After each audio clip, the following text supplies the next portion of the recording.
C'est la journée où Raghunath Das Goswami a fait un festival avec Nityananda, à Panihati.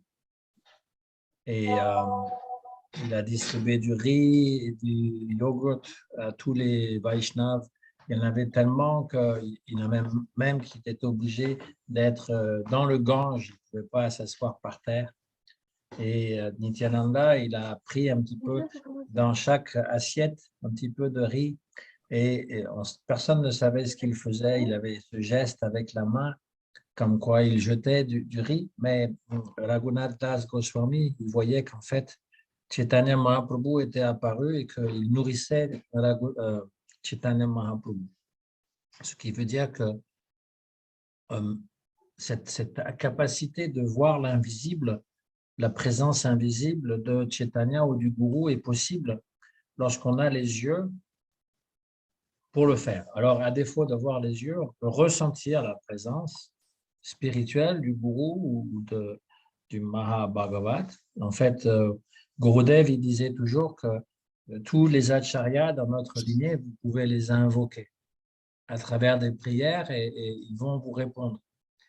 Ils seront là pour vous inspirer une réponse. Donc, c'est tout à fait vrai que on peut avoir une connexion avec une âme libérée.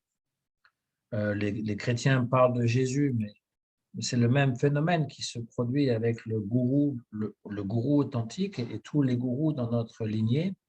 On peut avoir une connexion avec eux en pensant à eux, en invoquant leur nom, en leur parlant, en leur posant des questions avec une attitude de déférence et de soumission, évidemment. Et eh bien, il y aura une réponse. Peut-être que la réponse ne sera pas immédiate, peut-être que la réponse ne sera peut-être pas toujours très… on la comprendra peut-être pas sur le coup, mais elle viendra malgré tout. Donc, c'était juste pour vous dire qu'aujourd'hui, c'était cette journée qu'on célèbre à travers le monde, Vaishnav, du festival qui a eu lieu à Panihati avec Raghunath Das Goswami. La semaine prochaine, on va parler de Ratha Yatra, mais je vais raconter la deuxième histoire. En fait, il y a trois histoires de l'apparition, ou plutôt de la manifestation de Jagannath. Pourquoi il a des si grands yeux? C'est pas comme dans la fable du petit chaperon rouge qui demande oh, grand-mère, pourquoi as-tu de si grands yeux? Et qui lui répond, pas pour mieux te voir, pourquoi as-tu des si grandes dents, etc. Là, on s'intéresse à savoir pourquoi Krishna, il a des yeux immenses et il a un sourire immense. Et donc, il y a trois histoires qui racontent un peu l'origine et chacune va aller un petit peu plus dans l'intimité. Parce que l'histoire générale, c'est que la Mourti n'a pas eu le temps d'être finie. Voilà. Alors, on verra ça la prochaine fois, 19h. Parce que à Paris, le Ratha Yatra, c'est le 26, la semaine d'après. Vous êtes tous invités. Jagannath, il est le roi de la rue. Personne ne peut vous empêcher d'être dans la rue pour voir Jagannath. C'est la chose qui est assez géniale. On peut tous rencontrer tous les autres dévots des autres dénominations sans se faire taper dessus. C'est quand même important. Parce que quand on parle toujours du dialogue interreligieux, on a du mal à le faire même à l'intérieur de nous, parce que ça implique tellement de passion et d'ignorance. Et c'est comme ça.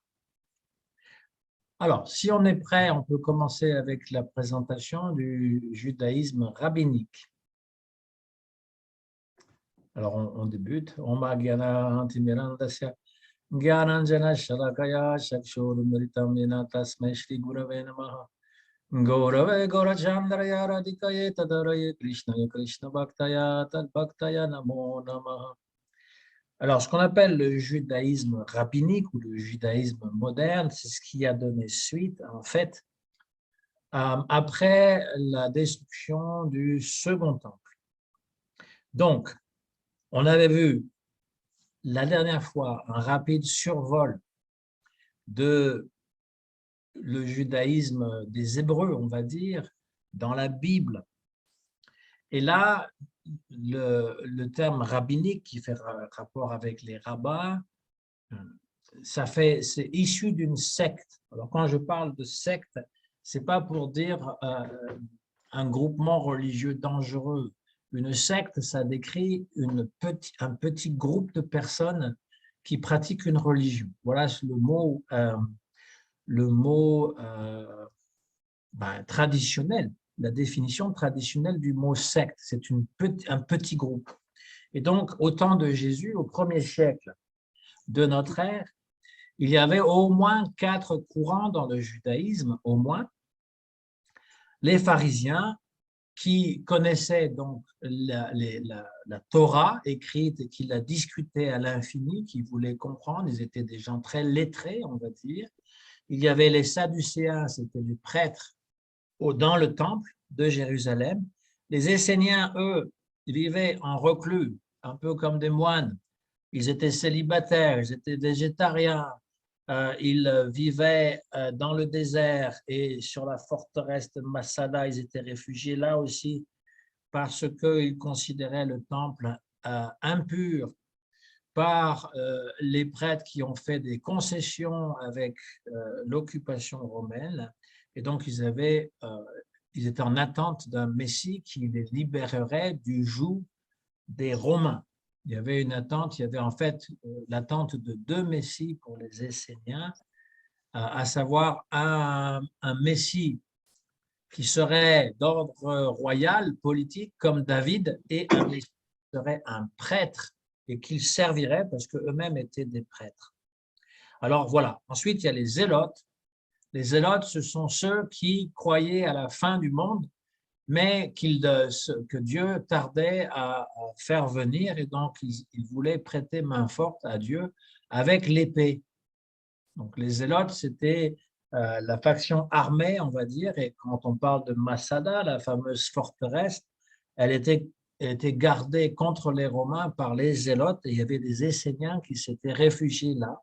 Ils se sont tous suicidés plutôt que de se laisser soumettre à l'autorité romaine. C'est une tragédie, parce que il y a eu cette destruction encore de Jérusalem et du temple pour la 2e fois. Alors voilà, ça c'est 4 courants qui datent du 1er siècle, et la seule secte, dans le sens de petit groupement religieux qui a survécu, c'est les pharisiens. Les pharisiens qui sont souvent décriés par Jésus, pharisiens hypocrites, etc., mais il ne s'agit pas de dire que tous les pharisiens étaient hypocrites. Ceux qui critiquaient Jésus, ils l'étaient certainement, mais pas tous. Mais on verra ça avec le judaïsme plus précisément. Donc, le judaïsme rabbinique, en fait, les ancêtres, c'était les pharisiens, ceux qui étudiaient la Torah et qui en faisaient des commentaires. Et il est important de signaler qu'il y a toujours eu plusieurs judaïsmes.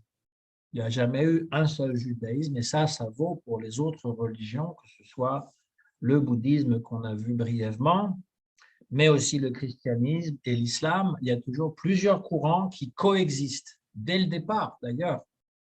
Ce n'est pas arrivé dans le temps, c'est pratiquement dès le départ. On verra ça plus tardivement avec le christianisme et l'islam, mais il y a plusieurs courants qui, dès le départ, coexistent. Donc, dans l'histoire, on peut dénommer 3 courants principaux dans le judaïsme. Il y a le courant intellectuel, il y a le courant mystique et le courant piétiste. Voilà, il faut se rappeler aussi que le judaïsme, ça veut dire 2000 ans d'exil. Il y a un rapport entre aller et retour constant, puisque le judaïsme avec les Hébreux dans la Bible, ça commence avec l'Exode, c'est-à-dire la sortie d'Égypte. Et le don de la Torah. Alors la Torah, ça vient d'un mot, léorot, qui veut dire enseignement. Parce qu'en fait, la religion juive, c'est plus une religion de l'enseignement qu'une religion de prière ou de piété. Si vous allez dans une synagogue dans la journée ou quand c'est ouvert, vous verrez des juifs qui sont en prière, mais qui lisent les livres. et qui se balancent comme ça. Là, ils lisent les livres. Et pour les Juifs ont plutôt tendance à ouvrir une maison d'études plutôt qu'une synagogue, hein, parce que c'est plus important d'étudier. Alors, sortie d'Égypte, voilà l'histoire qu'on a vue. La sortie d'Égypte, la conquête de la Terre sainte par les Hébreux, la royauté avec David et Salomon qui étaient les deux plus connus, les deux rois les plus connus, la construction du temple par Salomon, et puis on a la destruction du temple par les Babyloniens et la déportation à Babylone. Donc ça s'appelle l'exil. On a l'exode et l'exil. On s'est libéré d'un pays, on est retourné en exil. Et de là, il y a un retour. On revient dans la terre promise lorsqu'il y a un roi, le roi Darius, qui permet finalement aux Hébreux, aux Israélites de revenir dans leur pays et de reconstruire le temple. On reconstruit un deuxième temple. Et en 70, à nouveau, en 70 après Jésus-Christ, parce que l'exil à Babylone, c'est 6e siècle avant Jésus-Christ, donc il y a du temps qui s'est passé. Il y a eu un deuxième temple qui a été construit et en 70 après Jésus-Christ, le temple est à nouveau détruit par les Romains et il y a à nouveau un exil, la diaspora. Donc c'est intéressant de voir ce mouvement entre on quitte un pays pour aller dans la liberté et on est à nouveau chassé de ce pays pour être en exil. On revient dans ce pays et on est à nouveau chassé. C'est la même chose pour le temple, on le construit, il est détruit, on le reconstruit, il est redétruit. Il y a comme une tragédie dans l'histoire du peuple d'Israël où il y a une construction et une destruction des choses les plus sacrées et une occupation de la terre promise et un exil de cette terre promise. Et pour le dire tout simplement, eh bien, la diaspora qui a commencé en 70 après Jésus-Christ, suite à la destruction du second temple, eh bien, a créé un exil qui a duré à peu près 1880 ans jusqu'à la création, du moins officiellement, de l'État d'Israël en 1948. Donc, ça fait vraiment un très long exil. Et ce qui a remplacé la religion du temple, tout était centré autour du temple, eh bien, ce sont les rabbins. C'est les rabbins, donc c'est des enseignants, qui ont remplacé les prêtres au temple. C'est eux qui, finalement, avec leurs disciples, ont remplacé les représentants de la classe sacerdotale, c'est-à-dire ces fameux Kohen, ou Kohenim au pluriel, les prêtres qui étaient issus de la tribu de Lévi, les descendants de Aaron, et qui étaient des spécialistes donc des sacrifices qui étaient faits au temple. Voilà. Et les pharisiens, eux, qui ont donné donc naissance au rabbinat, eh bien, sont ceux qui étudiaient les textes, qui les ont commentés. Et on a centré le culte à la synagogue. Donc, c'est un peu une réplique du temple, mais vraiment en minuscule, pour permettre aux Juifs de se réunir entre eux. Le document religieux, on en a parlé la dernière fois, c'est le Talmud et le Midrash. Le Talmud est achevé en 500 ans après Jésus-Christ et la plus grande partie du peuple juif quitte le sol natal. Et on appelle, il y a deux sortes de Talmud, il y a le Talmud de Jérusalem et le Talmud de Babylone. Le Talmud de Babylone indique qu'ils se sont installés dans l'actuel Irak, à Babylonie, et ils ont donc eu un renouveau, on va dire, de la religion juive. La religion juive donc change. C'est un Dieu qui s'inscrit dans l'histoire. Le Dieu biblique est un Dieu qui s'inscrit dans l'histoire, qui accompagne son peuple, le peuple qui a accepté d'étudier la Torah. Et donc, il y a des pérégrinations et cette religion change, non pas de fond en comble, mais se définit selon les temps et les circonstances. Il y a le temps de l'exil c'est-à-dire la destruction du premier temple. Bon, il y a d'abord le temps de l'Exode, hein. L'Exode avec la sortie avec Moïse, le don de la loi, ça c'est déjà la fondation de la religion juive. Et puis après, il y a l'exil, la destruction du premier temple. Et donc, on a redéfini l'essence du judaïsme. C'est les deux prêtres, Ezra et Néhémie, qui ont consigné quels étaient les écrits principaux. Et on appelle cette époque l'époque du Deutéronome. Ça vient du grec. Nomos, c'est la loi. Deutéros, c'est la deuxième fois qu'on énonce la loi de Moïse, mais elle est racontée avec plus de détails dans le livre dit deutéronomique. Et d'après les experts bibliques, toute l'écriture de la Bible a été consignée après l'exil, c'est-à-dire au VIe siècle, après Jésus-Christ. Il existait des traditions orales, mais elles ont été mises par écrit à peu près à cet âge-là.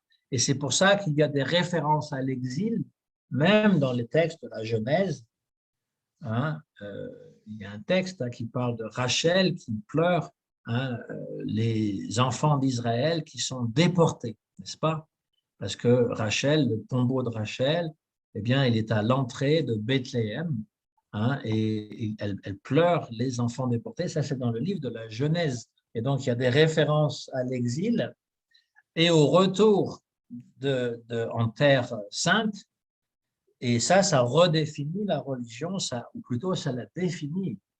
Ça la définit exactement de quoi elle en est, mais c'était centré autour du temple, toujours. La destruction du second temple donne donc une autre forme au judaïsme. C'est ce qu'on appelle le judaïsme rabbinique, parce que ce sont les rabbins qui vont transmettre la connaissance et qui vont faire en sorte que, eh bien, il y aura des rites à exécuter dans la Torah. Le rabbin est un laïc, il n'est pas un prêtre, mais c'est quelqu'un qui connaît la Torah, qui a une science de la Torah. Ensuite, le troisième mouvement du judaïsme qui a été redéfini, c'est bien entendu après la Shoah. Alors, les Juifs n'aiment pas qu'on parle de l'Holocauste parce qu'ils disent que le terme n'est pas approprié. Un Holocauste, c'est une offrande que l'on fait. On offrait un animal qui était brûlé entièrement, qui était entièrement offert à Dieu. Il n'en restait rien. Et la référence au four crématoire, bien sûr, est là dans l'Holocauste, mais il ne s'agit pas d'une offrande. La Shoah, c'est un mot hébreu qui signifie la catastrophe, c'est-à-dire 6 millions de Juifs exterminés dans les camps de concentration. Et donc, il y a eu toute une nouvelle interrogation sur Dieu. Qui est ce Dieu qui punit un peuple qui finalement n'a rien fait? Ou plutôt, si on voulait le poser en termes théologiques ou philosophiques, on pourrait dire la définition de Dieu, c'est que Dieu est bon. Et l'autre chose, c'est que Dieu est tout-puissant. Alors, pourquoi est-ce que le mal, la souffrance existe? Si Dieu est bon, eh bien, il veut la bonté pour toutes ses créatures. Si Dieu est tout-puissant, il peut le faire. Donc, si le mal existe, ça veut dire que soit Dieu n'est pas bon, il laisse faire le mal parce qu'il y a un côté un peu sadique en lui pour punir les gens, soit il est bon, mais il n'est pas tout-puissant parce qu'il ne peut pas finalement aider les gens qu'il pourrait. Et ça, c'est une définition qui est assez intéressante dans la mesure où certains juifs philosophes ont questionné après Auschwitz. Donc, moi, je pense en particulier à l'intellectuel Hans Jonas qui a écrit Le concept de Dieu après Auschwitz et qui se pose cette question, à savoir où était Dieu durant la Shoah. Est-ce qu'il pouvait changer, ne l'a-t-il pas fait parce qu'il ne le voulait pas ou il ne le pouvait pas? Et il introduit une notion de la Kabbale juive qui parle du retrait de Dieu au début de la création. Dieu est partout, il est partout présent, donc la création ne peut pas avoir lieu. Et pour que la création puisse avoir lieu, il fait comme un rétrécissement, on appelle ça tzimtzum dans la Kabbale de Isaac Luria, c'est-à-dire qu'il rétrécit une part de lui-même pour laisser la place à la création et à la créature, donc il se fait du mal à lui-même, et ça veut dire que Dieu peut pâtir et souffrir avec l'être humain et qu'il ne peut pas, en fait, changer le destin de l'être humain. Ça, c'est la conception juive après la Shoah. On a le psaume 91 qui dit aussi « Imo anoki betsara ». Dieu dit « Je souffre avec l'homme qui souffre ». C'est un concept intéressant, mais c'est pour montrer qu'il y a une évolution dans l'histoire du Dieu de l'histoire.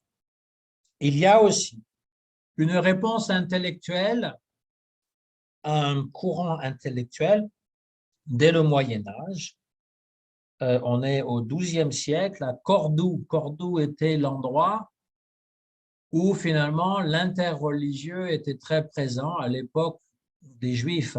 Quand les Juifs étaient là, il y avait des musulmans, on connaît Averroès entre autres, Avicenne, et puis les musulmans, les Juifs et les chrétiens vivaient en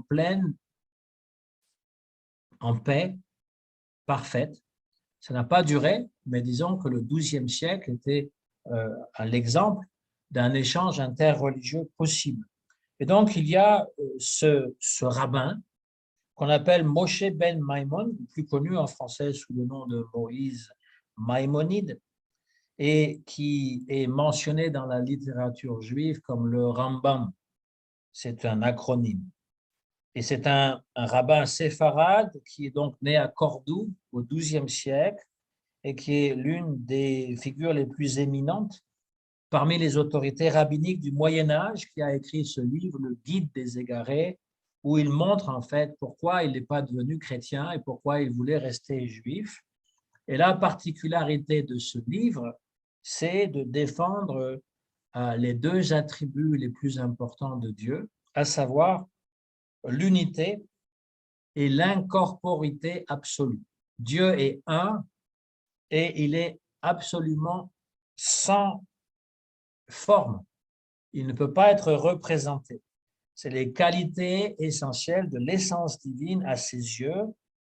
Tout ce qui ressemble à des anthropomorphismes. Anthropos, c'est l'homme. Lorsqu'on décrit que Dieu, par exemple, descend et monte, il se lève, il s'assoit, il sent, il regarde, il parle, il se tait, eh bien, tous ces anthropomorphismes, parce que ça a rapport à ce que l'être humain peut faire, ne sont que des symboles pour Maïmonide. Il dit Dieu est immobile et il n'est pas représentable et on ne peut pas dire qu'il parle, qu'il marche, etc. Et parce que la Bible s'adresse aux hommes simples, animés d'une foi assez naïve. C'est lui qui rétribue les hommes selon leur mérite et il accorde l'immortalité à ceux qui font qui suivent ses directives. Ça, c'est une foi assez naïve, mais sinon, il y a une qualité philosophique derrière qui pointe à l'unicité divine, c'est-à-dire le monothéisme absolu et la non-représentation absolue, l'immobilité divine, comme le disait Aristote par le biais d'Averroès. Dieu est le premier moteur. Tout ce qui est mobile, en fait, eh bien, a une cause qui, ultimement, doit être une cause immobile, la première cause de toutes les causes. Voilà pour la compréhension intellectuelle qui est toujours présente chez certains rabbins, on va dire, mais qui est assez éloignée du Dieu biblique. Parce que le Dieu de la Bible est décrit comme étant une personne. C'est un être suprême d'une proximité immédiate. C'est un Dieu créateur et personnel, un Dieu qui accompagne son peuple, qui vient visiter les êtres humains. En gros, c'est le Dieu d'Isaac, c'est le Dieu d'Abraham, Isaac et Jacob. Comme le disait le prophète, pas le prophète, le philosophe chrétien Blaise Pascal dans ses pensées, le Dieu de la Bible, le Dieu d'Abraham, Isaac et Jacob n'est pas le Dieu des philosophes. On n'est pas à la même époque que Maïmonide. Pascal, c'est plus tardif, mais il y avait quand même le même processus parmi les intellectuels de son époque qu'on appelait le déisme. Les philosophes croyaient en un Dieu, mais un Dieu impersonnel, Et Pascal, qui était un philosophe chrétien, il oppose cette vision de Dieu à une vision personnelle d'un Dieu qui est une personne et qui est celui qui est le Dieu d'Abraham, Isaac et Jacob. Si on suit l'analyse de Maïmonide, le deuxième Moïse pour certains, tellement il était rendu populaire, à force d'écarter de Dieu toute idée de corporalité, de multiplicité d'anthropomorphisme, eh bien, on finit par dépouiller Dieu de tout aspect vivant. Et le résultat est une idée de Dieu, un concept divin qui est abstrait. Et on est loin du Dieu biblique qui s'adresse à Adam, qui se révèle à Abraham, à Moïse et aux enfants d'Israël sur le mont Sinaï. Et donc, Maïmonide décrit une opinion philosophique qui n'est pas tellement en adéquation avec la croyance. Comme je l'ai dit, le Dieu de l'histoire qui chemine avec son peuple, c'est cette idée qui est toute présente. On n'a pas parlé des prophètes, mais les prophètes ont toujours la parole de Dieu qui descend sur eux et qu'ils vont retransmettre. En même temps, il y a aussi des visions, puisqu'on parle de la vision de Jérémie, d'Isaïe. Isaïe a la vision de Dieu dans le temple. Et puis, il y a aussi la vision de Dieu sur son char que voit le prophète Ézéchiel, qui va donner naissance à la plus ancienne mystique juive qu'on appelle la Merkaba, qui est une mystique qui est basée sur le char divin. Mais la mystique juive qui est la plus connue pour nous, ça c'est l'autre courant, c'est la Kabbale.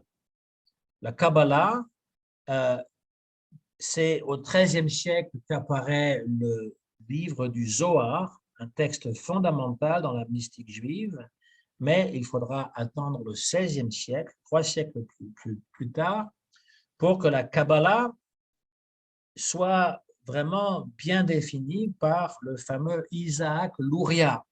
C'est un rabbin qui s'appelle aussi Rabbi Yitzhak ou le divin rabbin Isaac. En nom abrégé, on l'appelle le Ari, A-R-I. C'est un mot qui en hébreu signifie le lion. L'Uria est le lion sacré de la Kabbale. Et donc, il a plusieurs concepts intéressants. L'un des premiers concepts, j'ai déjà parlé, c'est le Tzimtzum.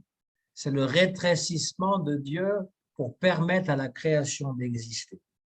L'autre concept intéressant qu'il va introduire, c'est la brisure des vases. C'est le deuxième concept développé par Isaac Luria. Ce sont des vases divins qui enveloppent la lumière divine et ils se brisent. Et de là viennent les âmes vivantes, les étincelles divines qui sont les âmes individuelles et qui sont exilées dans le monde matériel. Et donc l'âme va être recouverte par un corps physique et va donc transmigrer dans cette suite de réincarnation. Donc, dans la Kabbale juive, eh bien, on parle, c'est en fait basé sur la gnose chrétienne, hein, c'est le même concept, ça vient du néoplatonisme. Platon croyait en la réincarnation, c'était un disciple de Socrate, mais dans la lignée de Pythagore et des Orphiques qui croyaient en la réincarnation. Et il l'a exprimé, on le verra une prochaine fois, parce que Platon est incontournable dans l'histoire des religions. Eh bien, Platon a donné lieu à toute cette conception que l'âme est emprisonnée dans un corps physique dont il se doit se libérer. Et donc, nous avons cette conception dans la Kabbale juive. Les âmes sont prisonnières d'un corps physique et il faut une connaissance spirituelle pour les libérer. Et aussi, faire des choses particulières, les mitzvot.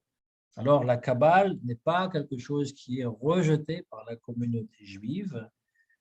Au contraire, on considère que la Kabbale, c'est la compréhension la plus élevée de la Torah, mais elle est réservée uniquement aux Juifs qui ont étudié la Torah et pas avant.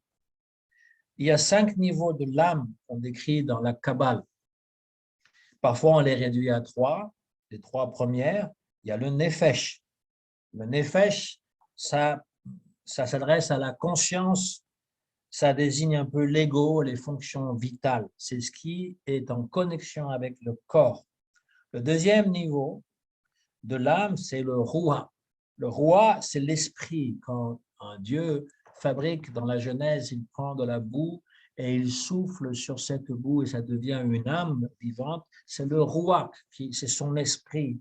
Donc l'âme est composée du souffle divin et c'est ce qui va permettre pour lui d'être éveillé. C'est son esprit.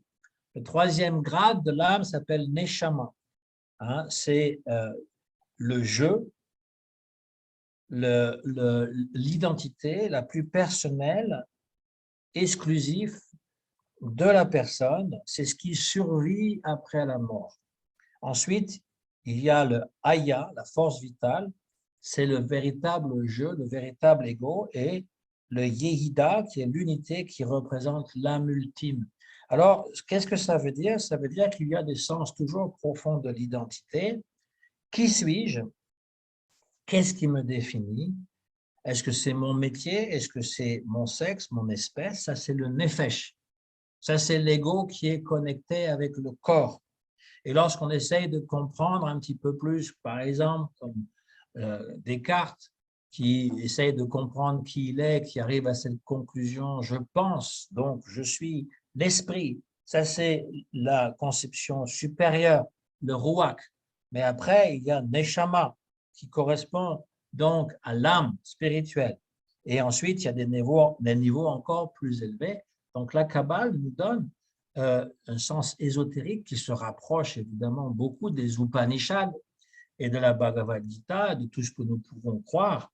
Et contrairement à ce qu'on véhicule comme idée, eh bien, il y a des rabbins ultra-orthodoxes qui croient en la réincarnation. Moi, je me rappelle, j'écoutais, lorsque j'étais en Amérique du Nord, j'écoutais la retransmission en direct du grand rabbin de France de l'époque, dans les années 90, qui s'appelait Joseph Sitrouk. Et ce Joseph Sitrouk, eh bien, il a parlé une fois de la réincarnation. Et pour lui, la réincarnation, eh bien, c'était une deuxième chance pour quelqu'un qui avait raté un peu sa vie. Eh bien, il pouvait se réincarner. Et il avait même écrit une préface à une jeune fille qui était une fille prodige, qui est morte dans la prime jeunesse, mais qui connaissait la Torah par cœur alors qu'elle ne l'avait jamais étudiée. Et lui avait fait une préface à ce livre en disant que c'était la réincarnation d'une personne qui avait étudié la Torah dans sa vie passée. Et ça, c'est un rabbin ultra-orthodoxe qui le dit.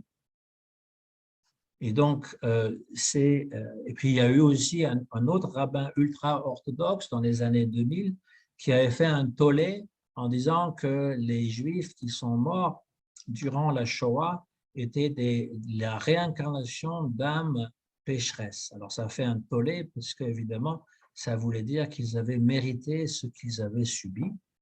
Je sais que les dévots, de façon très rapide, concluent à ce genre de choses, mais avant de le dire sur la place publique, il faudrait pouvoir réfléchir à ce qu'on dit. Là, l'idée, c'était simplement d'introduire, c'était un juif ultra-libéral, ultra-orthodoxe qui l'avait dit aussi, qu'il y avait la possibilité que ce soit une réincarnation. Voilà.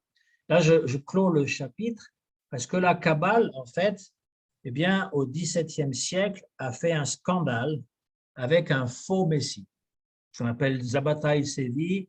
C'était quelqu'un qui disait on n'avait plus besoin de suivre les préceptes de la Torah parce qu'on était à l'ère messianique et qu'il était ce messie tant attendu. D'une façon assez surprenante, il a eu beaucoup de gens qui l'ont suivi. Ce n'est pas la première fois dans l'histoire du judaïsme parce qu'au 1er siècle, il y a déjà eu quelqu'un qui s'est fait passer pour le messie. Hein, et qu'on appelait Bar Koba, ce qui veut dire le fils de l'étoile, et qui a conduit les Juifs à la révolte contre les Romains. Et la conclusion, c'est la destruction de Jérusalem et du temple de Jérusalem suite à cette révolte des Juifs qui suivaient ce soi-disant Messie qui a été tué, décapité. Et là, Zabbatai Cevi, parce qu'il était en Turquie, eh bien, les autorités musulmanes l'ont arrêté et lui ont dit si tu tiens à ta vie, convertis-toi à l'islam. et il s'est converti. Donc, la pire des choses pour le juif, l'apostase, rejeter sa religion, ça a suscité vraiment un anathème contre la Kabbale de l'époque, d'où le nom d'ailleurs. Aujourd'hui, on parle de Kabbale dans le sens d'un scandale, des choses qui ne sont pas claires. Il y a toutes sortes de Kabbale. Et donc, ça vient un peu de cette déception, mais le hasard a fait qu'il y a eu des juifs pieux qui se sont manifestés. À l'époque de ce scandale, une nouvelle secte a pris jour en Pologne sous l'impulsion du fameux Baal Shem Tov. Ça veut dire le possesseur du beau nom. Shem, c'est le nom. Tov, c'est bon. C'est une secte, encore une fois, secte dans le sens noble du terme, c'est-à-dire un petit groupuscule de personnes qui sont des piétistes juifs. C'est d'ailleurs le sens du terme chassid. Chassid, ça veut dire les dévots, ni plus ni moins, les justes. Pas les justes, parce que c'est le tzaddik, le juste, c'est le sens de quelqu'un qui est saint. Et donc, les Hassides, c'est ceux qu'on voit avec les papillotes, avec les grandes barbes, le vêtement noir, qui le portent en permanence. Ce sont ceux qui ont été le plus persécutés aussi sous le régime d'Adolf Hitler, parce qu'on pouvait facilement les identifier. On pense que c'est des gens qui sont très austères et qui n'ont pas l'air de rire beaucoup, mais l'origine du hassidisme, c'était la joie.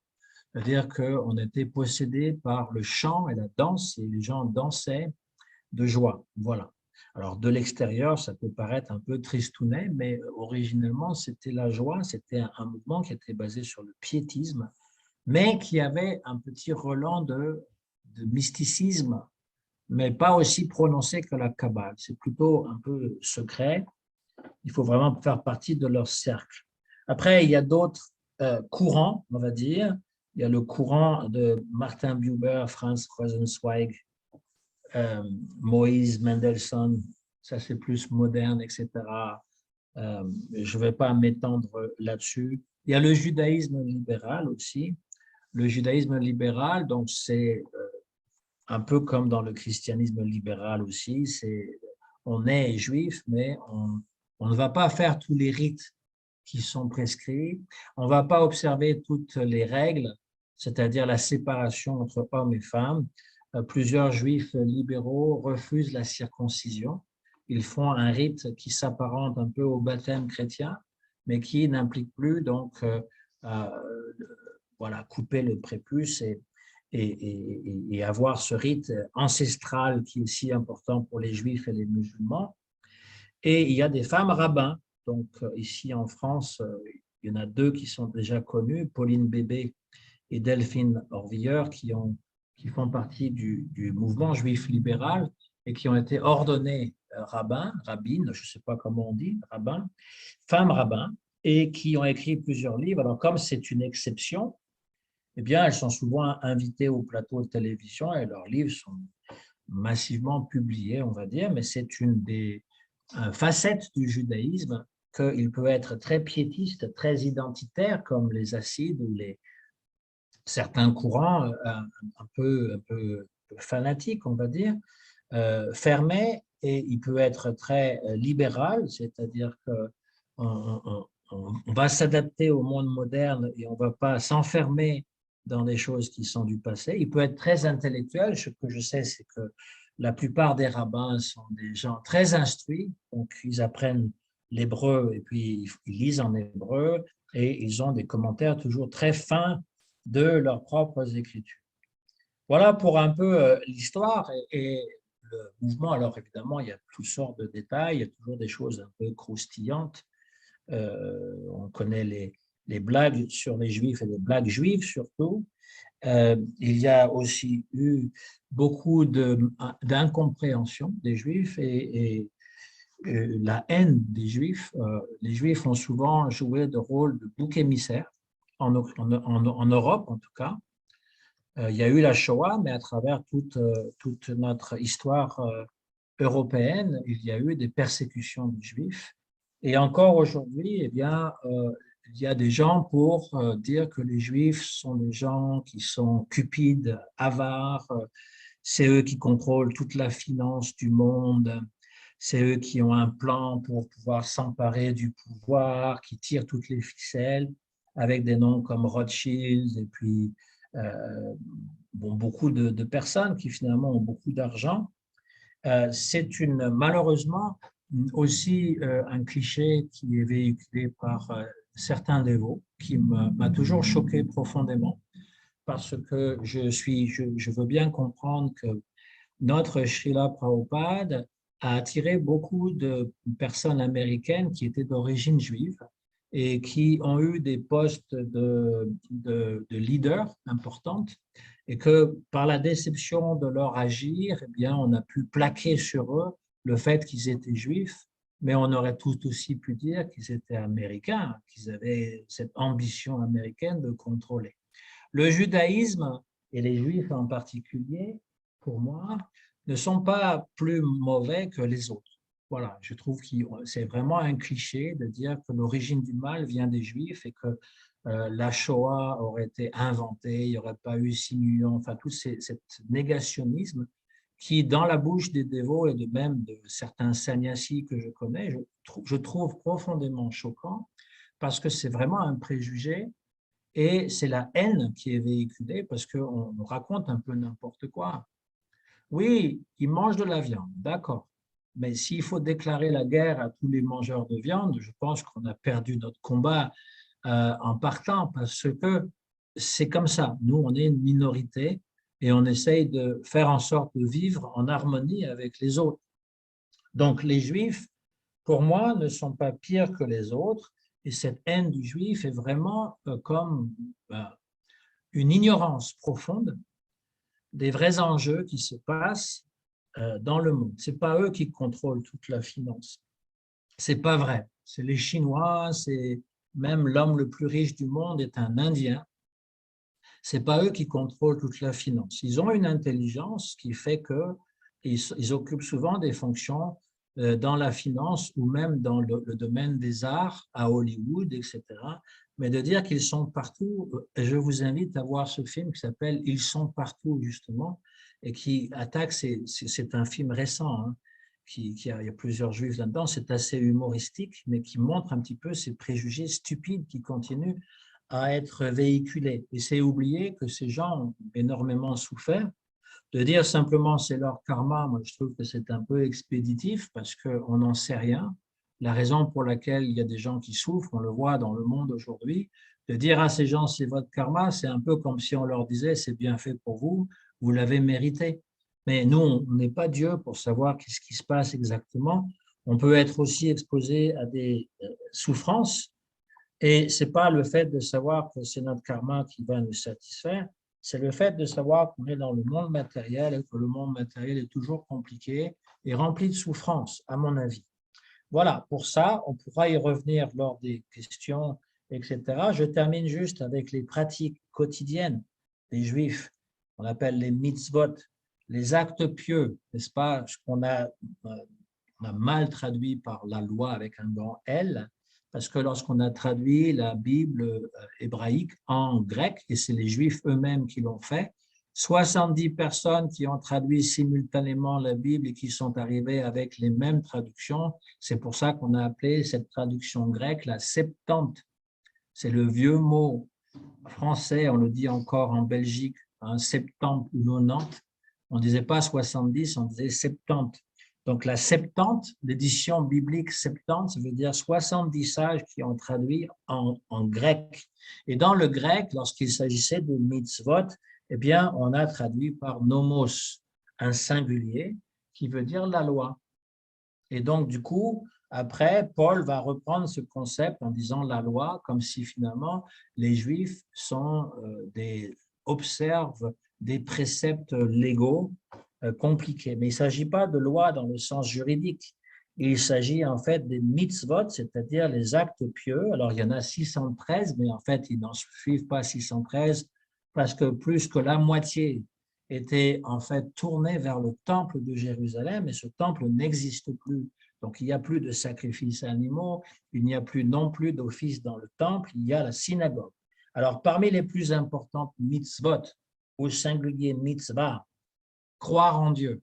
Vous voyez que ce n'est pas une loi. Croire en Dieu, aimer Dieu, étudier et enseigner la Torah, bâtir un sanctuaire pour Dieu, participer aux offices de la synagogue, dire la bénédiction après les repas, se purifier au moyen du bain rituel, les mikveh, manger de la matzah durant la Pâque juive, jeûner durant Yom Kippour, pratiquer la charité. C'est des exemples. Il y en avait un qui était encore plus beau que j'avais lu d'un rabbin qui disait « Pratiquez la joie. Soyez dans la joie et dites merci. » C'est une mitzvah importante au lieu de toujours être dans la demande et dans la doléance de dire merci. L'importance de la prière maintenant. La prière, elle est surtout collective dans la synagogue, mais on peut la faire aussi individuelle. Ça a remplacé d'ailleurs le culte au temple, la prière individuelle 3 fois par jour, le matin, à midi, le soir, et qui peut avoir différentes formes. C'est une prière qui est liturgique, mais qui peut être aussi individuelle, louer Dieu, lui demander de l'aide, formuler des remerciements, prononcer des bénédictions. Alors voilà, ça c'est très important. La bénédiction, en fait, c'est Dieu que l'on bénit. Le schéma Israël, qui est récité 2 fois par jour, écoute Israël, ton Seigneur, notre Seigneur est un. L'Amida, qui est la prière la plus connue, qui veut dire littéralement debout, parce qu'on la récite debout. C'est la principale prière durant l'office à la synagogue. Elle est aussi appelée Shemoneh Esrei, c'est les 18, parce qu'il y a 18 bénédictions. En fait, il y en a 19. Et la formule de bénédiction qui est à Dieu commence toujours par Baruch Ata Adonai, c'est-à-dire béni sois-tu Seigneur. Il y a toutes sortes de bénédictions qui sont dites dans la journée et on bénit Dieu, c'est-à-dire du verbe bénédicer qui veut dire dire du bien. Par exemple, des bénédictions sur la nourriture. Avant de boire du jus de raisin ou du vin, Baruch ata Adonai Eloheinu melech haolam, boré peri agafen. Béni sois-tu, Éternel, notre Dieu, roi de l'univers, qui crée le fruit de la vigne. Avant de manger du pain, Baruch ata Adonai Eloheinu melech haolam, c'est toujours la même formule. Béni sois-tu, Éternel, notre Dieu. Eloheinu, c'est notre Dieu. Melech, c'est le roi. Haolam, de l'univers. Amotzi lehem mine haaretz, qui fait sortir le pain de la terre. Avant de manger d'autres aliments à base de blé, d'orge, d'avoine, de seigle, d'épeautre de riz, pareil. Baruch ata Adonai Eloheinu melech haolam. Boré mine mesonot, béni sois-tu, Éternel, notre Dieu, roi de l'univers, qui crée diverses sortes de graines d'aliments. Avant de manger des fruits, avant de manger des aliments qui viennent de la terre, d'autres aliments, après le repas, Baruch ata Adonai Eloheinu melech haolam mazane. Là, ça continue. Béni sois-tu, Éternel, notre Dieu, roi de l'univers, qui nourrit le monde entier par grâce, amour et miséricorde, et donne du pain à toute chair. Des bénédictions pour tous les moments particuliers, pour les beautés de la nature lorsqu'il voit quelque chose de beau. Baruch ata Adonai Eloheinu melech haolam ose maase bereshit. Béni sois-tu, Éternel, notre Dieu, roi de l'univers, qui accomplit l'œuvre de la création. Quand le corps fonctionne bien, Baruch ata Adonai Eloheinu melech haolam esher yad sarete Adam, ça continue. Béni sois-tu, Éternel, notre Dieu, roi de l'univers, qui a créé en l'homme toutes sortes de cavités. Si l'une d'entre elles s'obstruait, on ne pouvait s'arrêter ou fonctionner. On ne pourrait survivre un seul instant de dire merci. Avant d'étudier la Torah, béni sois-tu, Éternel, notre Dieu, roi de l'univers, de nous consacrer aux paroles de la Torah pour mettre le talit. Alors voilà, il y a quelques photos, on va les montrer. Le talit, ah ouais, je n'ai pas apporté, bon, c'est pas grave. J'avais un talit que je ne pourrais plus vous montrer. Alors ça, c'est les téphilines. Alors ce sont des lanières de cuir que l'on met autour du bras et il y a un petit cube qui terminent donc la pose de ces lanières. On les pose sur le bras gauche parce que c'est relié au cœur, parce que eh bien, les préceptes sont reliés au cœur, c'est-à-dire au sentiment. Et sur la tête, vous avez la fameuse kippa. Ce n'est pas un précepte biblique, c'est devenu comme une habitude, alors que les téphilines, c'est-à-dire les lanières de cuir, sont mentionnées dans la Bible pour les hommes. Alors, ensuite, il y a une autre, ça vient dans l'ordre, une autre photo qui montre, voilà, comment on pose sur la tête. Donc, vous avez le jeune garçon, il a sur le bras gauche les téphilines qui sont terminées donc près de l'avant-bras, près du cœur avec cette petite boîte. Et vous voyez bien la petite boîte qui est fixée sur la tête, aussi avec les lanières. Et il y a un passage du Deutéronome qui est dit « Tu porteras mes commandements sur la tête et sur le cœur ». Vous avez aussi dans le fond, derrière ces deux personnages, deux personnes plus âgées qui ont le talit, c'est-à-dire le châle de prière autour du corps et les fameux téphilines sur les bras. Alors, la prochaine photo montre, je pense, la prière. Je ne sais pas si c'est au mur de lamentation. Voilà, c'est le mur de lamentation. Vous avez des hommes qui sont donc avec leur châle de prière, donc on le met sur la tête, ça s'appelle un talit. Et le talit est fait, alors si on prend la photo complètement à gauche, l'homme qui est complètement à gauche de l'image, ma gauche, à moi, de l'autre côté, complètement de l'autre côté de l'image, voilà, là elle est en haut, mais je parle, non, c'est l'autre, oui, voilà. Voilà, alors ici on voit une personne qui a son talit et vous avez les franges qui dépassent ici, qui s'appellent les tzitzit, les franges qui dépassent, qui sont complètement à gauche, hein. Non, c'est pas là, c'est en bas, en bas, en bas. Plus haut, à gauche du vêtement, vous avez, enfin, ce sont des franges qui dépassent. Voilà, et ça, c'est l'exemple des franges qui rappellent les commandements. C'est des fils qui sont noués entre eux. J'en avais un, j'aurais pu vous montrer, mais ce n'est pas grave. Je pense que vous comprenez. Là, ils sont devant le mur de lamentation. À l'intérieur, le passage qui est à l'intérieur, parce qu'on voit une armoire, enfin ce n'est pas une armoire, c'est un lieu voilà, où il y a la Torah probablement. On enferme les rouleaux de la Torah à l'intérieur et il y a des chaises et des livres qui sont disponibles pour tout le monde. Dans la photo suivante, qui va être encore sur la prière, j'imagine, parce que les images parlent aussi par elles-mêmes. Alors ça, c'est le mur de lamentation, voilà, le jour d'une fête. Ça peut être Pessah, ça peut être Yom Kippour. Vous avez tous ces gens qui sont devant le mur qui est éclairé dans le fond. Ça, c'est la partie pour les hommes. Hein, la partie pour les femmes, c'est derrière la palissade qui est à droite de l'image. Voilà, ça, c'est la palissade qui va à l'esplanade des mosquées. Et vous avez tout en haut le dôme de la mosquée, la mosquée donc, du rocher, qui domine le rocher sur lequel Abraham allait sacrifier son fils Isaac. Voilà, ça c'est les musulmans qui ont construit deux mosquées. Donc on appelle ça l'esplanade des mosquées, qui est donc à l'étage supérieur et qui est séparé par ce mur de lamentation, qui est le seul vestige qui reste du temple de Jérusalem, mais qui ne fait pas partie du temple, mais qui fait partie de l'enceinte du temple. Voilà. Alors, photo suivante. Là, nous avons, parce qu'il y a plusieurs photos qui montrent les prières.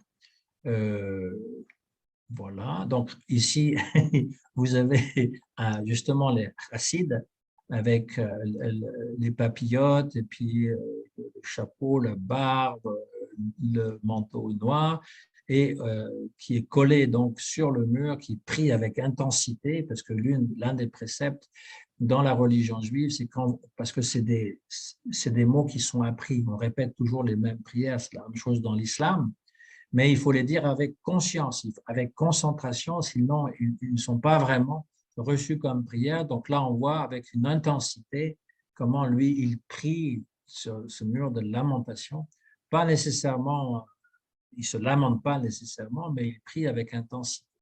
La photo suivante, il y a donc là, j'imagine la prière qui est dite. En même temps, vous voyez, vous avez donc le juif qui est debout. Alors, vous voyez, vous les voyez bien, les tzitzit, là, les fameux en bas, ce qui pend. Voilà, ça c'est ça, ce qui dépasse du châle de prière.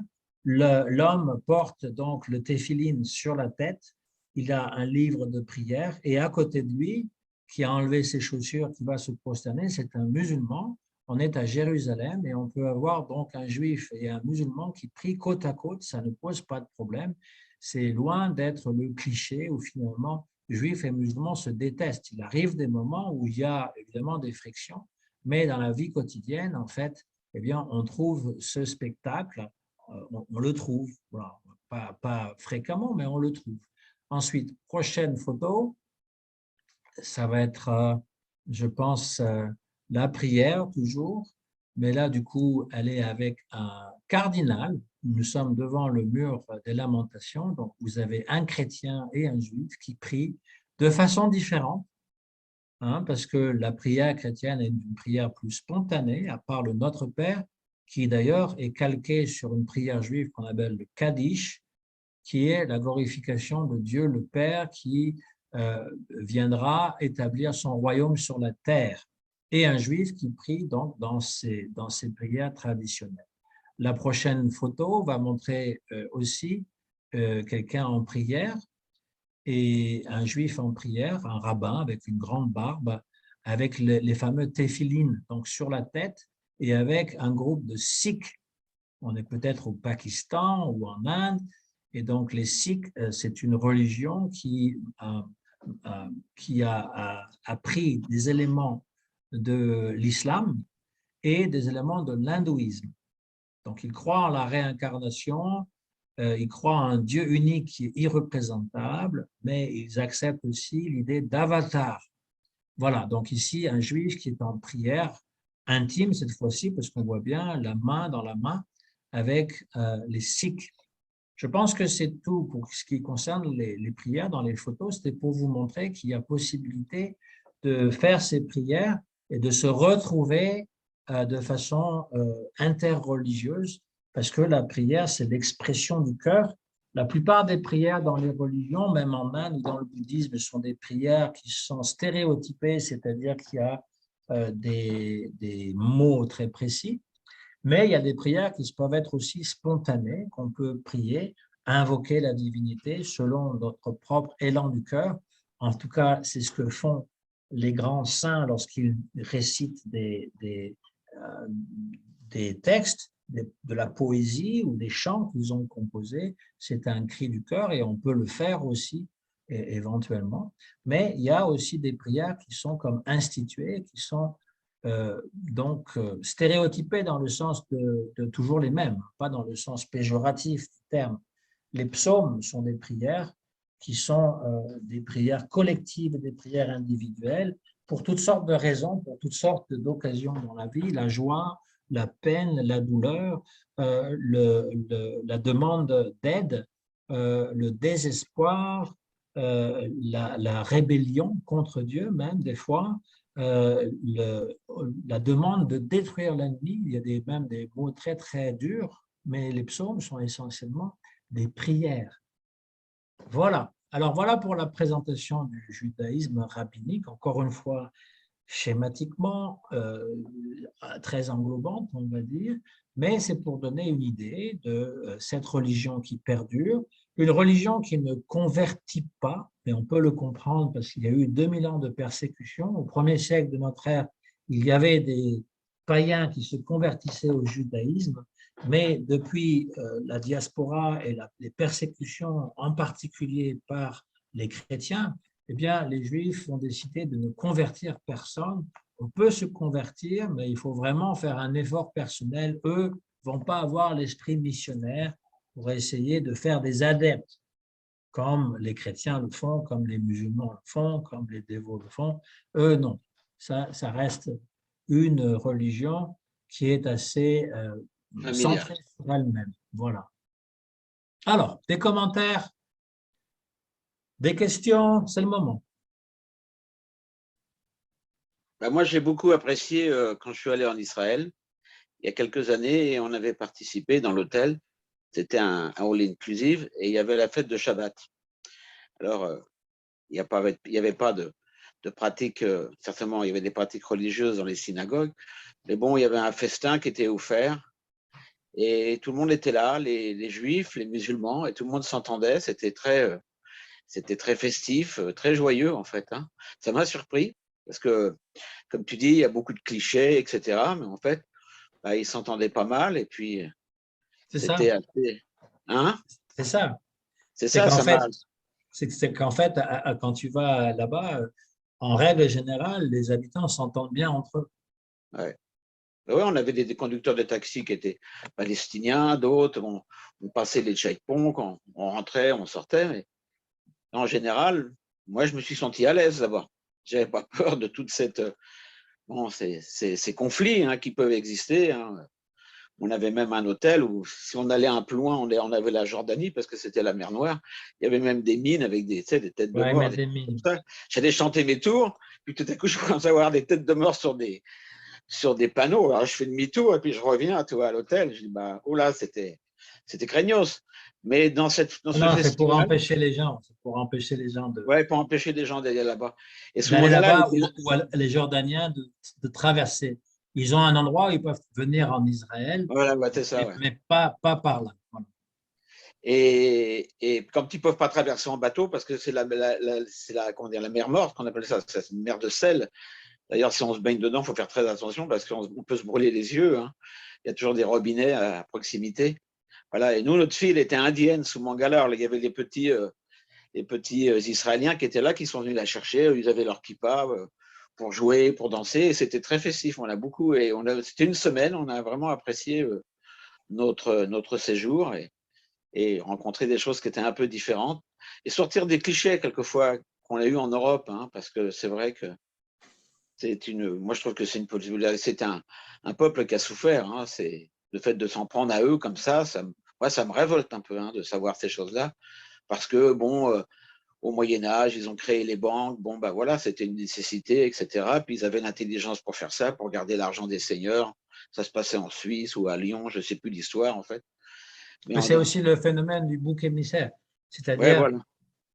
tout ce qui ne va pas dans la société, on va trouver finalement l'étranger, celui qui est différent des autres, le malade mental, et on va tout mettre sur lui. Donc, quand il y a eu une épidémie, je ne sais plus de quelle, si c'était la peste ou quelque chose d'autre, on a accusé les Juifs d'avoir empoisonné les puits. Ça, c'est Ouais, au Moyen Âge, hein. On est au Moyen Âge. au Moyen Âge. Et ils avaient été très méchants, en fait, même en Espagne. Moi, puis ma fille habite à Valencia. C'était le port où ils rejetaient tous les juifs, en fait, pour les envoyer dans d'autres parties d'Europe ou vers la Terre Sainte, tu vois. Et c'est pour ça que Franco a dit à Hitler, moi, des juifs, j'en ai plus. Depuis le Moyen-Âge, on les Alors, a il y a eu éjectés. le XIIe siècle qui était un siècle de très grande tolérance à Cordoue, Ouais, à justement. Cordoue, avec les musulmans et les juifs qui Les musulmans, s'entendaient. les juifs Il y et avait de les la science, chrétiens, des poètes. voilà. Mais ça n'a pas duré longtemps. Non. En fait, ça s'entendait bien ouais, dans ce sud de l'Espagne. Là, il y avait tous ces poètes, tous ces savants, tous ces artistes qui partageaient. Il y avait des synagogues, il y Et avait des mystiques, des grands ouais, c'était mystiques. des mystiques. Et puis, bon, Voilà. bah, les gens s'entendaient. Et puis, l'espèce d'intégrisme, je veux dire, C'est des Catherine, inquisiteurs espagnols. c'est Isabelle la catholique Ouais, ouais, c'est qui a ça. commencé. Alors, quand ils ont chassé les musulmans de l'Espagne, et puis ils ont rechristianisé, et là, ça a été l'intolérance totale. Alors, tu revois quelquefois à Valencia ou à Alicante, tu revois des maisons qui datent d'un certain, je ne sais pas combien d'années, et on voit l'étoile de David dessus. On voit encore Ouais. l'étoile de David. J'ai vu à Alicante, à Dénia, à Valencia, ben voilà, ça datait encore de l'époque. Il y en a qui sont restés parce qu'ils devaient se convertir ou je ne sais Bah, plus il quoi. y a encore des juifs là-bas, hein, c'est Oui, sûr. oui, ils devaient se convertir. Alors, bon, c'était toute une histoire. J'ai Il y lu a ce ça qu'ils. aussi. Il y a Ouais, aussi, on a voulu les forcer à se convertir. une catholique, ouais, c'est ça. Ouais. Ouais. Non, mais moi, j'ai eu une bonne impression. Hein, j'ai jamais vu une vision. J'ai jamais, parce qu'on a eu beaucoup quand même de dévots qui étaient d'origine juive. Et comme j'ai joué aux États-Unis, comme enfin, que toi Surtout tu as les vu aussi, Américains, hein. beaucoup d'Américains qui étaient juifs là où j'étais, ils avaient des noms en Berg, Lévi, Man, Cohen. Pour moi, c'était nouveau, j'étais pas habitué, tu vois. Et bon, ils étaient très intelligents, et puis bon, ils avaient pris refuge en Prabhupada. Bon, ça faisait peut-être pas toujours plaisir aux familles, mais bon, voilà quoi. C'était le fait d'avoir été en Israël, ben, ça raccordait un peu les choses et j'ai trouvé une vision qui était différente, quoi, qui était voilà, où ils pratiquaient une austérité et ils pratiquaient sérieusement, quoi, tu vois. Ça Bon, faisait en plaisir tout de cas, voir. il y a une grande piété, hein, c'est sûr. Grande Et piété, hein, ouais. il y a une interrogation aussi très Et puis morale, bon, c'est très un poussée. lieu particulier quand même dans ce Proche-Orient, Proche-Europe, tu vois, où à la fois le christianisme s'est développé, le prophète Mahomet est parti, et puis il y a toute cette histoire sur le judaïsme qu'on aime bien. Jérusalem est la ville 3 fois sainte, Ouais, hein. ouais, ouais, 3 fois sainte, c'est ça. Qui a été attaquée, reprise, pêché à cœur de lion, Templiers. Ça a Et été Saladin, Saladin. Saladin, Saladin, ouais, qui n'était pas un mauvais personnage en fait. Il était intelligent, Ouais, mais il était quand même un un peu despote. cruel, hein. Ouais. Il était quand même un despote. Bon. C'était un despote, ouais. Mais au moins, Il a il a, permis il a permis aux Templiers de partir sans être ouais, c'est ça, massacrés. leur donner comment on appelle ça, un passage jusqu'à la mer pour retrouver les terres chrétiennes qui se trouvaient vers Haïfa ou je ne sais plus. Ouais, Et non, ça a puis été une bonne expérience. reconquis avec la guerre des 6 jours. Oui, bah Parce que voilà. c'était Jérusalem, ça faisait parler de la Palestine. Et donc, ils ont repris Jérusalem, l'ancienne ville, après la guerre des 6 jours. Ouais. Donc voilà, c'est un peuple travailleur, combatif. Moi, je trouvais que bon, bah, ils étaient entourés quand même. Ils sont entourés de toute une population qui peut être hostile par instant, mais aussi très amicale. Il faut quand même le faire, hein. Je veux dire, c'est comme si on vivait dans un département français, mais que tout autour de nous, on avait, je sais pas, moi, tu vois, Mais c'est pas juste les Palestiniens, c'est tous les autres pays arabes qui sont tous les autres contre eux. pays arabes. Dès qu'ils sont rentrés, dès qu'ils ont eu l'indépendance en 47, tout de suite, c'était la guerre. Tout le monde, l'Égypte, la Jordanie, tout le monde s'y est mis. Pas le Liban, parce qu'il était un petit peu différent. C'est plus chrétien, le Liban. Ça a été créé par Ouais. les Français pour Le mettre Liban a beaucoup souffert aussi, hein, à cause des guerres entre Israël et Palestiniens, parce ouais, qu'ils ouais. s'étaient réfugiés à Beyrouth, hein, l'OLP de Ouais, c'est Yasser ça, ils étaient à Arafat, un Beyrouth, et puis grand. l'armée israélienne avait un peu envahi pour se Ouais. protéger. Moi, je ne voyais pas d'inconvénient pourquoi ils se protégeaient, hein. Je dis c'est un peu normal. Je veux dire, ils protègent leur peuple. Qu'est-ce que tu veux, c'était comme ça. Ouais, non, non, c'est une très bonne expérience. Moi, j'ai eu une bonne expérience avec eux. Ben moi, je vais raconter une histoire encore plus simple. Ici, à Charenton, il y a beaucoup de Juifs, hein. Et donc, ils faisaient c'est la Rosh Hashanah, je pense. En fait, ils font ça dans le parc. Et donc, ils avaient de la musique, ils avaient tout le monde avec la kippa, qui dansait, etc. Donc, moi et Malati, on regardait. Et puis moi, je souriais. Puis il y a un rabbin qui vient vers moi et dit, non, non, non, il ne faut pas juste sourire, vous venez danser avec nous. Et donc, c'était un peu comme Rabbi Jacob, hein, j'étais avec eux, main dans la main, et tout le Vous monde tournez ensemble. et c'est plutôt sympathique, hein, je veux dire. Non, c'est sympathique, hein. Moi, j'étais à un mariage une fois. Rajesvari, son patron, il était d'origine juive, quoi. Ils étaient des Français, mais israéliens. Et ils nous invitaient au mariage, alors rentrer dans la synagogue, on a mis la kippa, tout ça. Alors, nous, ça nous dérange. C'est très bien. Et puis, c'était joyeux, quoi. C'était une découverte. J'avoue que, voilà, c'était Ouais. bien d'avoir eu cette expérience-là, quoi. Et j'y retournerai, hein. Si un jour je peux aller en Israël, j'y retournerai. Rien que pour les soins corporels. Et puis, en même temps, c'est ce qu'on a fait pour notre fille, parce qu'elle avait des problèmes de psoriasis. Ouais. Voilà. Merci. Moi, j'ai un Moi, message. j'ai rencontré un dévot qui est allé jusqu'à dire que les Juifs ne croyaient pas en l'âme.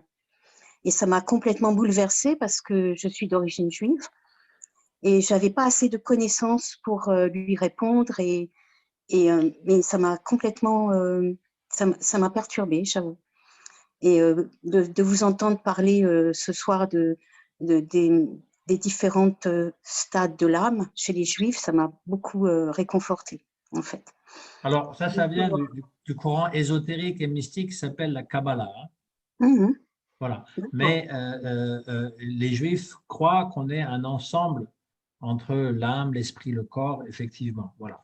mais il y a la possibilité quand même de la réincarnation, et ça c'est ce qu'on ne connaît pas, c'est dans le judaïsme, contrairement au christianisme et l'islam, eh bien, il y a la possibilité de se réincarner, ça veut dire que le corps que nous avons n'est pas nécessairement notre identité permanente.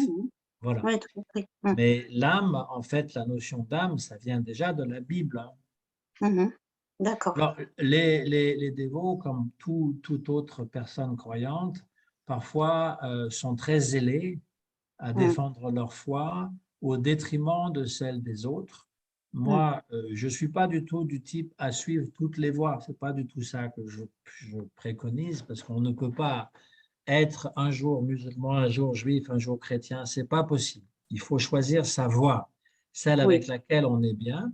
Mais le respect des autres traditions religieuses, en fait, fait partie d'une de nos… Voilà, ça devrait faire partie de notre éducation. Et la véracité aussi, c'est une chose importante pour qui que ce soit, de dire la vérité. Parce que ce qu'il a dit, c'était pas la vérité, en fait. En fait, c'est des gens qui ne s'intéressent pas trop au dialogue. Hein. Parce qu'un dialogue, ça veut dire, je vais parler et la personne qui est en face de moi ne va pas nécessairement être d'accord avec ce que je dis ou peut avoir des croyances différentes, mais on va l'accepter. Parce que Dieu, il a différentes façons d'être conçu. Et donc, on peut le concevoir de façon impersonnelle, on peut le concevoir comme un père généreux, on peut le concevoir comme un petit pâtre bleu. Et dans le Vaishnavisme, il y a tous les avatars aussi. Donc, on peut le concevoir de 1001 façons. Il n'y en a pas une qui vaut pour tout le monde. Et ce qui est important, c'est de ne pas décourager les gens, surtout lorsqu'ils pratiquent une religion, mais plutôt les encourager à pratiquer comme il faut leur religion, à moins qu'ils soient en recherche.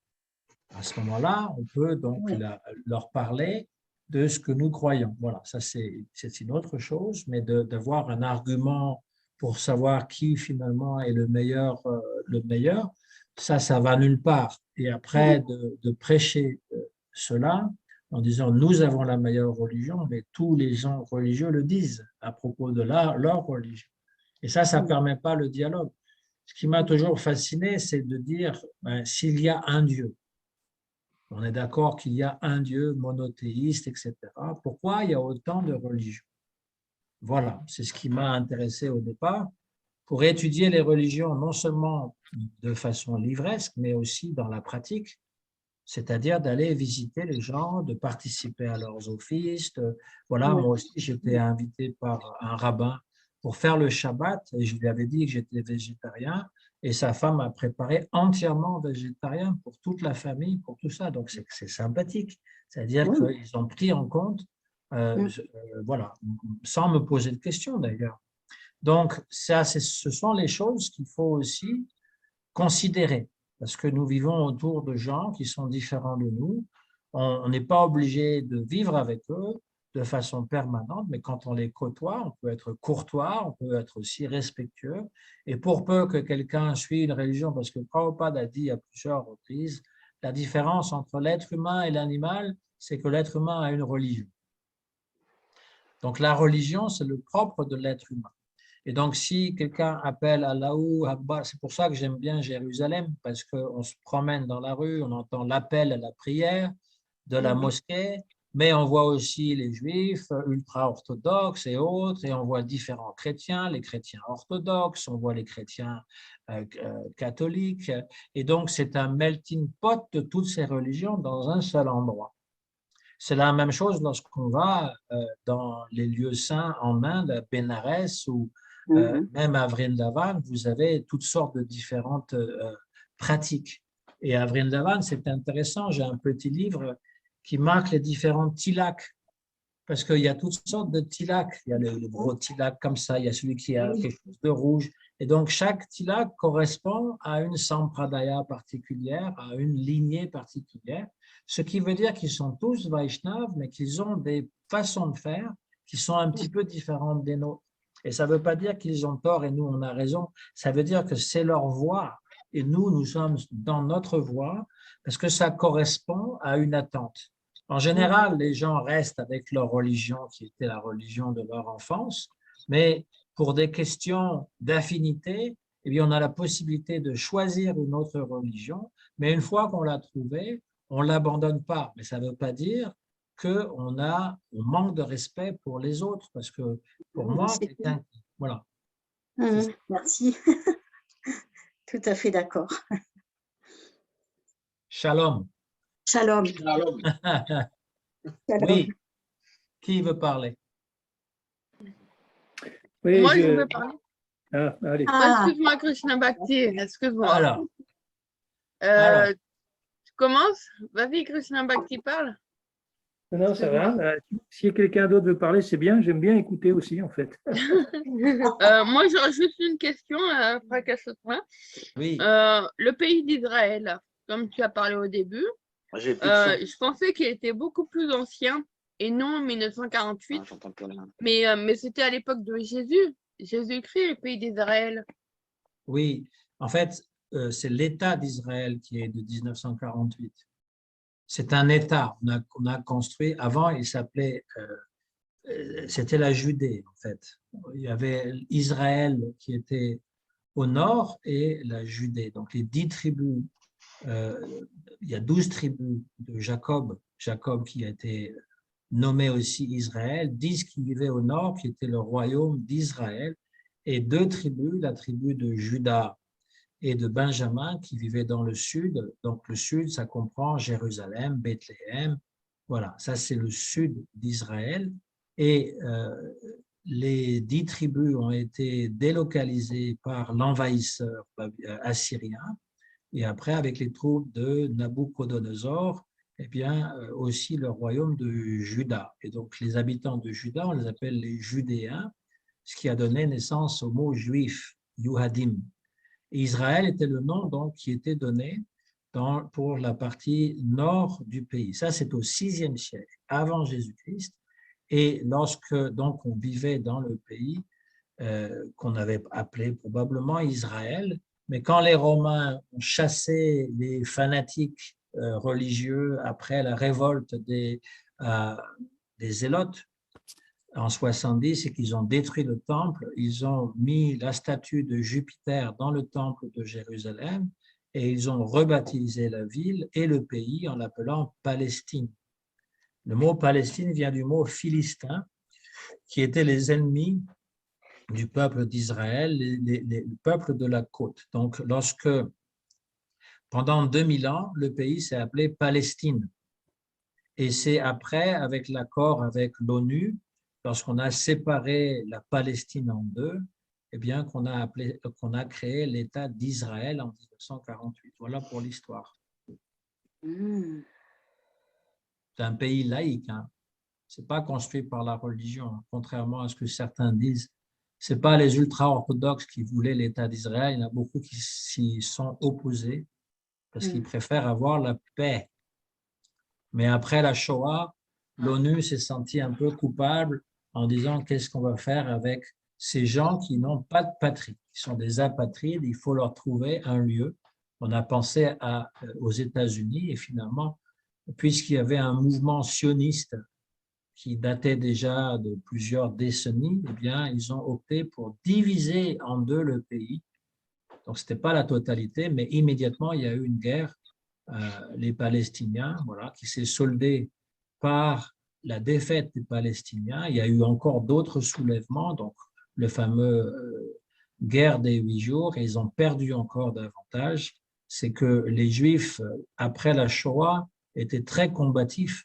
Ils avaient tellement souffert de toutes ces atrocités.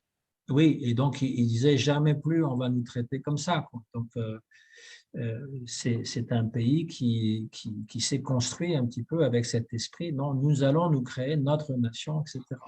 Et à chaque fois que les Palestiniens ont essayé de se révolter, eh bien le gouvernement est intransigeant et détruit les maisons et reconquiert du territoire, si bien que la Palestine aujourd'hui, c'est un État confetti.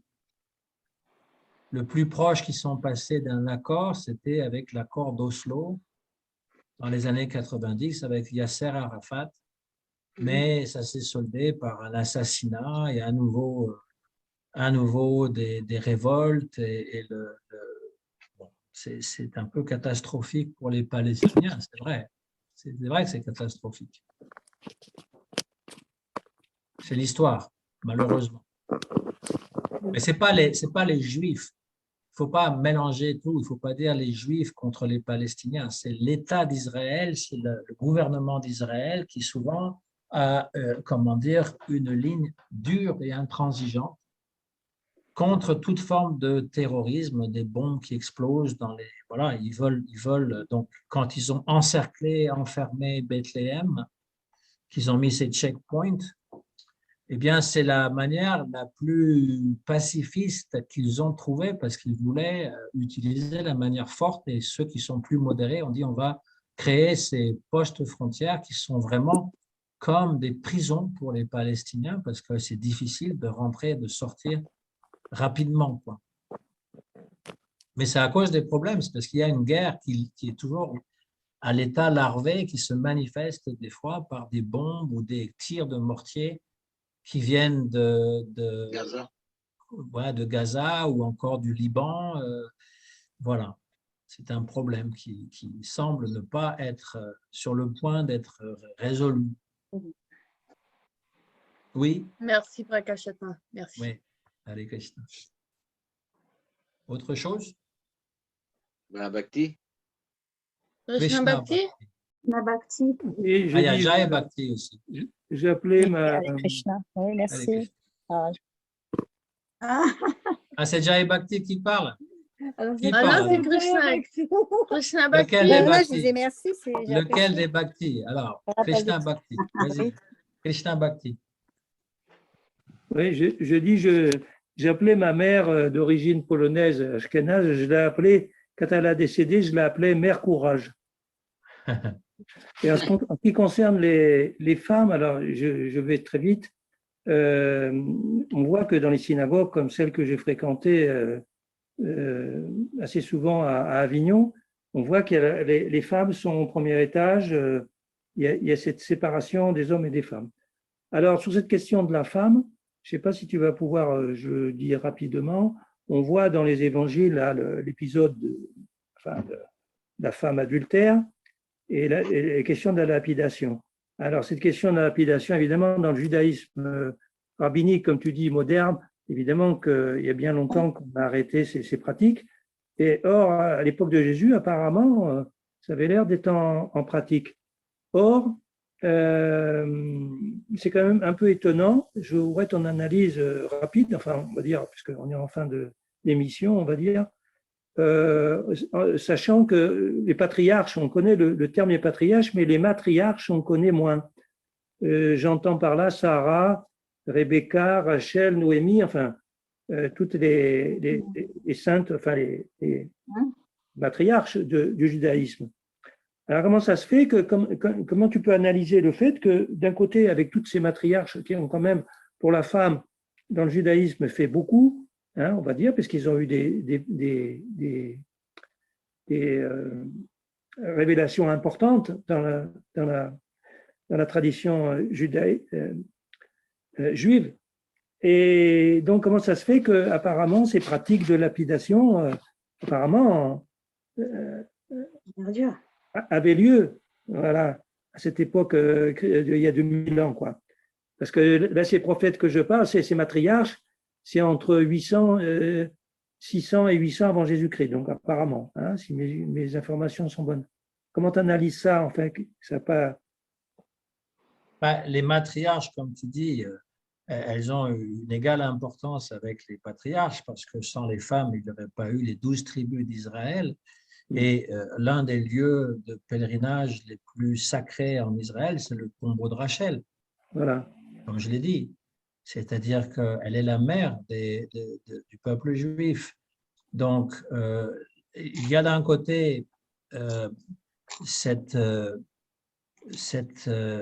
mise à part des femmes, comme il existe dans toutes les religions, qu'elles n'ont pas accès à la lecture de la Torah publique, je parle, ou l'éducation et toutes ces choses, mais qui remonte justement à un patriarcat un peu démodé, qui remonte à 2000 ans ou plus, et l'histoire de la lapidation des femmes, qui a toujours lieu dans certains pays musulmans assez rétrogrades.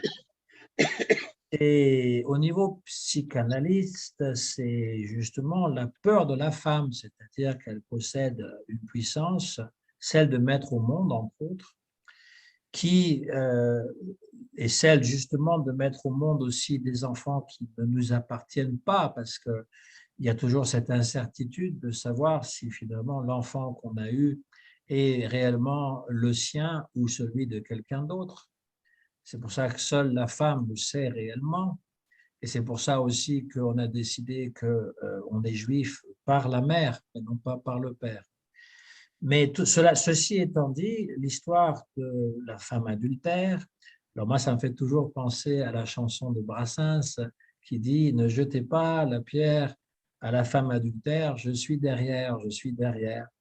Parce qu'il faut bien une autre personne pour faire l'adultère. Et très curieusement, dans les histoires de lapidation des femmes, on ne parle jamais du bonhomme. Il fait peut-être partie de ceux qui lèvent la pierre pour la jeter. Ce qui est intéressant, mon cher Krishna Bhakti, dans cette histoire, c'est ce que répond Jésus. Parce qu'il fait appel à leur conscience. Au lieu, parce qu'il essaye de le piéger en disant « Voilà, cette femme a été prise en flagrant délit d'adultère. Selon la loi de Moïse, elle doit être lapidée. Que doit-on faire ?» Donc, s'il répond « Eh bien, suivez la loi de Moïse, lapidez-la », ça veut dire qu'il n'a aucune compassion et que son message de compassion et de générosité s'avère être nul et non avenant. Ou s'il dit « Non, c'est trop cruel, laissez-la partir », ça veut dire qu'il s'oppose à la loi de Moïse. Et c'est là que Jésus est vraiment juif, parce qu'on dit qu'un juif, lorsqu'on pose une question, il répond toujours par une autre question. Voilà. Et donc, il dit, qui d'entre vous n'a jamais péché? Que celui qui n'a jamais péché lance la première pierre. Il fait appel à leur conscience. Et le texte nous dit que, eh bien, ils s'en allèrent tous, un après l'autre, à commencer par les plus âgés, parce qu'ils avaient plus de choses à se reprocher. Ce sont les plus âgés qui sont partis en premier parce qu'ils avaient plus de choses à se reprocher. Et finalement, ils se retrouvent seuls avec cette femme parce que tout le monde a compris ce que Jésus a voulu dire, que finalement, avant de juger quelqu'un, essayez de voir si vous êtes déjà parfait. Donc, cette mise en lumière de la conscience morale est absolument exceptionnelle et la pratique de la lapidation, en fait, perd complètement son sens historique ou même légal avec cette réponse de Jésus. Il est clair, la conscience. C'est ça qui est mis en exergue dans cet épisode. Pourquoi est-ce que la femme a souvent été mise de côté, négligée, critiquée? Eh bien, voilà, il y a une des réponses possibles de cette peur de la femme qui finalement peut donner naissance à ce que l'homme ne peut pas faire seul. Et cet ego du mal qui veut toujours dominer. Mais ça a changé dans l'histoire. Maintenant, on a beaucoup de femmes qui occupent des positions dans la société, que ce soit en politique, que ce soit dans les affaires, et même dans le domaine religieux. En tout cas, pour les protestants, ça fait déjà plusieurs décennies que c'est accepté qu'il y ait des femmes pasteurs. Dans l'Église catholique, ça va être encore long, mais c'est quand même les femmes qui sont les plus présentes dans les églises et n'importe où ailleurs. Chez les musulmans, avant qu'il y ait une femme imam, c'est pareil, ça va être un peu long, mais chez les juifs, en tout cas les juifs libéraux, eh bien, il y a quelques pasteurs, quelques femmes rabbins. Donc, les choses évoluent, on va dire. Ça prend du temps, mais on le verra quand on parlera de Jésus. Il avait quand même des idées qui étaient très avant-gardistes, qui étaient très bien avant son époque. Et c'est pour ça que ça a mis du temps à le comprendre ou même à pratiquer pour avoir une société égalitaire. Mais ce n'est pas du tout dans la Torah que de frapper son épouse, de la répudier sans raison, de la maltraiter, de la rabaisser, parce que l'épouse, eh bien, elle a moitié de soi-même. Voilà, en gros, hein, il y a beaucoup d'autres choses qui peuvent être dites, sans négliger le fait que les hommes ont souvent exploité ou dominé les femmes. Ça, c'est un fait, y compris pour les dévots. Dans les institutions, les femmes ont souvent eu un rôle subalterne de service et n'ont pas très souvent la parole, ne peuvent pas occuper des positions d'autorité. Voilà, ça c'est comme ça. Forcément, ils ne sont pas forcément pris au sérieux. Ouais. Ouais. Oui, on ne leur donne pas la parole, hein. Je veux dire, c'est aussi simple que ça. Hein. Prise au sérieux, oui, un peu, oui. Mais ça change, ça aussi. Je veux dire, il y a une résolution dans ISKCON qui ont accepté que les femmes aussi peuvent être gourous. Alors, il y en a qui s'y opposent fortement, hein. Des hommes. Hein. Moi, mon point de vue, il est encore plus simple que ça. Qu'on soit homme ou femme, pour être gourou, il faut avoir les qualités du gourou avant tout. C'est pas une fonction. C'est pas comme je vais devenir homme d'affaires. Hein. C'est vraiment avoir atteint un niveau de spiritualité très élevé. Puis en général, celui qui est le plus qualifié n'a pas du tout le désir de devenir gourou. Cela étant dit, on peut être une femme, on peut être un homme, on peut être même un enfant et être un gourou authentique. Et le problème, c'est que pour faire court, hein, les nouvelles générations n'ont pas connu ce que nous, enfin, on a eu la chance de connaître du temps de Prabhupada lui-même, à savoir que… Je t'entends plus. Je dis, les nouvelles générations… Ouais, elles n'ont pas connu ce qu'on a connu. Oui. Et alors? Mais, non, mais c'est facile à dire ça, mais je veux dire par là que dans les temples, je parle de la France, je parle de Paris, du temple à Paris, et c'est vrai que nous avons vécu les classes données par Mandakini, Jyotirmaïr, toutes ces personnes. Voilà, on vivait ça, quoi. Voilà, c'est tout ce que je veux dire. Mais c'était pas très souvent quand même. Bah, c'était régulièrement. Je regrette de te le dire. Par exemple, à la rue Le Sueur, Jyotirmaïr régulièrement donnait des classes. Oui, Jyotirmaïr, oui. Jyotirmaïr, oui, c'est vrai. Oui, mais elle n'était pas la seule. Hein. Et donc, Prabhupada la mettait en avant quand il y avait des conférences, par exemple, comme à la salle Pleyel ou bien… Non, elle traduisait. Ben oui, mais voilà. Et nous avons vécu ça. Je m'excuse de… Ce n'est pas une question de se croire quoi que ce soit. Moi, j'en ai rien à faire à mon âge. Mais non, c'est voilà. pas ça. C'est que, en fait, les positions d'autorité, disons, c'était toujours des hommes. Hein. Oui. Enfin, en tout cas… Mais c'est pas grave, parce que pour être une autorité, ça prend un ego particulier. Hein. Voilà. Est-ce qu'il y a autre chose avant de terminer? Jai Bhakti, tu avais quelque chose? Oui, une question. En parlant de Jésus, justement, j'ai cru comprendre que Jésus, entendre parler que Jésus, c'était un gourou Vaishnav. Est-ce que c'est une bonne compréhension ou est-ce Vaishnav dans le sens de dévot de Vishnu ou dévot de Krishna avec le tilak sur le nez, non, je ne pourrais pas certifier cela. Si la définition de Vaishnav, ça veut dire vraiment dévot de Vishnu, ce n'était pas à ce Vishnu-là qu'il faisait référence. Mais Vaishnav dans le sens d'une croyance théiste en un Dieu personnel, oui, dans ce sens-là.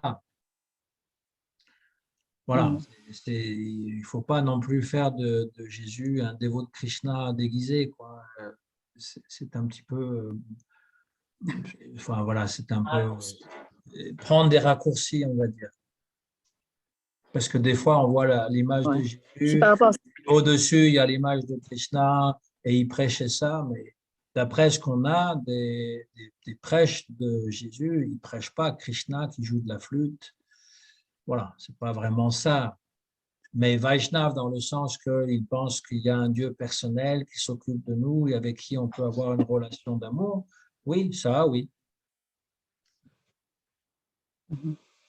Mais il prêchait l'amour comme Chaitanya. C'est lui qui Non, apportait l'amour. non, il Peut-être ne c'est prêchait de pas ce sens-là, l'amour. non? Il ne prêchait pas l'amour comme Chaitanya. Chaitanya a prêché une forme de bhakti qui est tout à fait unique, qui s'appelle Bhakti Rasa. Et ça, c'est la première fois dans l'histoire que c'est prêché. Et donc, Chaitanya Mahaprabhu, il présente cette voie d'une façon très, très particulière. Ce que Jésus prêchait, c'était un amour filial, surtout de la part de Dieu, c'est-à-dire Bhakta Vatsalya, c'est Dieu qui est très miséricordieux envers son Bhakta, qui va toujours le protéger et qui va être comme un parent aimant avec qui on peut avoir une relation filiale très proche. Voilà ce que Jésus prêchait, d'après les écrits que l'on a. Ah, merci.